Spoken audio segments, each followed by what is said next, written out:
Gajah mati meninggalkan gading, harimau mati meninggalkan belang, manusia mati meninggalkan nama. Ya, demikianlah pepatah yang pas untuk mengenang sosok Soekarno, Presiden pertama Republik Indonesia. Jika tidak begitu, lalu bagaimana bisa ada pohon Soekarno di Saudi Arabia? Nama jalan yang meminjam namanya di beberapa negara, bahkan ada perangko dengan seri fotonya di Kuba pada tahun 2008 silam. Nah, kalau sudah begini, kurang pas rasanya jika kita tidak meluangkan waktu untuk membahas beberapa tokoh dunia yang mengagumi karisma dari sang putra fajar ini. Siapa saja mereka? Simaklah.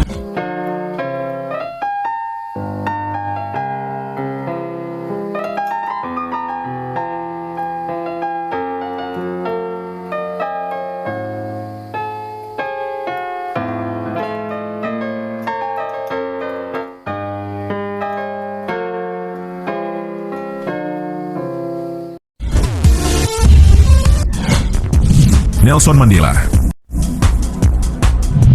Tidak ada satupun yang dapat menampik peran Soekarno di kancah internasional, terutama langkah-langkahnya untuk memperkenalkan Indonesia di mata dunia. Nah, dikenal sebagai bapak orator, tahukah kalian kata-katanya pernah membius seorang Nelson Mandela? Ya, Nelson Mandela yang dimaksud tak lain dan tak bukan adalah mantan Presiden Afrika Selatan. Singkat cerita, pada satu kesempatan Soekarno pernah berpidato di KTT Asia Afrika pada tahun 1955. Dan siapa yang bakal menyangka bahwa pidato yang menggebu-gebu itu membuat Nelson Mandela bersemangat untuk memperjuangkan rakyat Afrika Selatan. Sampai-sampai terlontar sebuah perkataan, "I was inspired by you, Soekarno."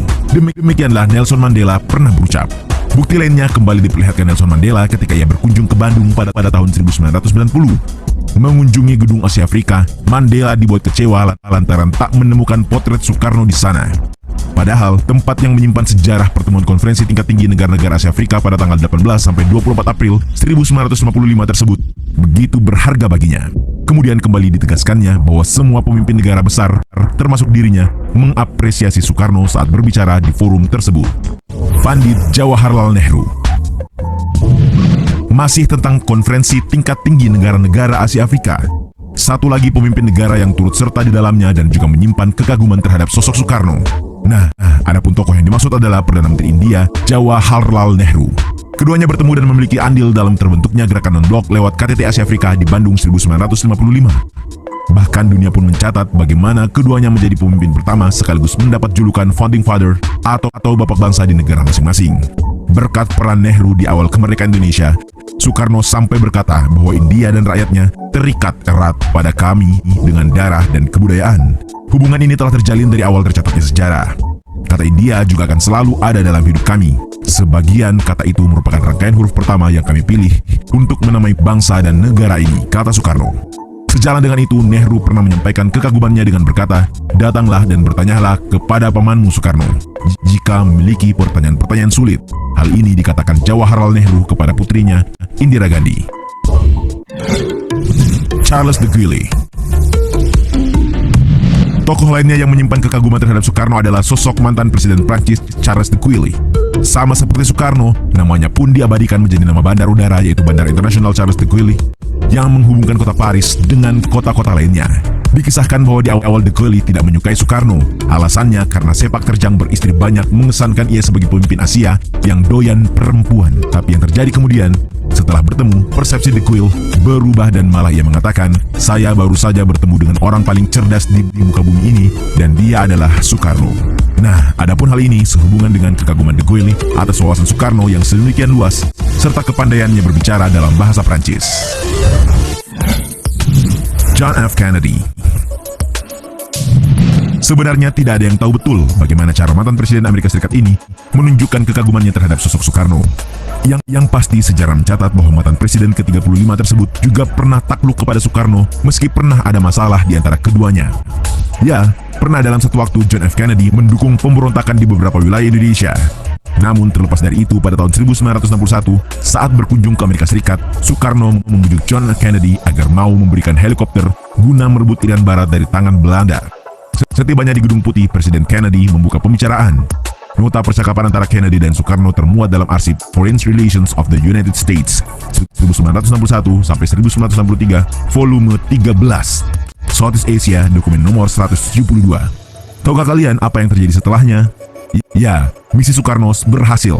sampai-sampai Kennedy telah menjadwalkan kunjungan balik ke Indonesia. Sayang, ia lebih dahulu tewas karena tertembak. Mahathir Mohamad. Mahathir Mohamad sepertinya tak mau ketinggalan untuk turut membicarakan Soekarno. Melalui momen penerimaan penghargaan The Star of Sukarno di Jakarta 2015 lalu, mantan Perdana Menteri Malaysia tersebut secara terbuka menyampaikan kekagumannya terhadap Presiden pertama Republik Indonesia itu. Dikatakannya bahwa Soekarno adalah tokoh penting yang kuat dan pemersatu. Mahathir bahkan menyebut bahwa Soekarno adalah salah satu tokoh negarawan tersukses yang pernah ada, tidak hanya menyatukan berbagai suku dalam wilayah yang luas, tapi juga jasanya dalam menciptakan terobosan pemikiran tokoh-tokoh dunia melalui konferensi Asia Afrika dahulu. Penting untuk diketahui bahwa penghargaan The Star of Sukarno diberikan sebagai apresiasi terhadap tokoh-tokoh besar dunia. Selain Mahathir, nama-nama lain seperti Fidel Alejandro Castro Ruz dari Kuba, Hugo Rafael Chavez Frias dari Bolivarian Republic of Venezuela, serta Kim Jong-un dari Korea Utara juga menerima penghargaan serupa. Fidel Castro.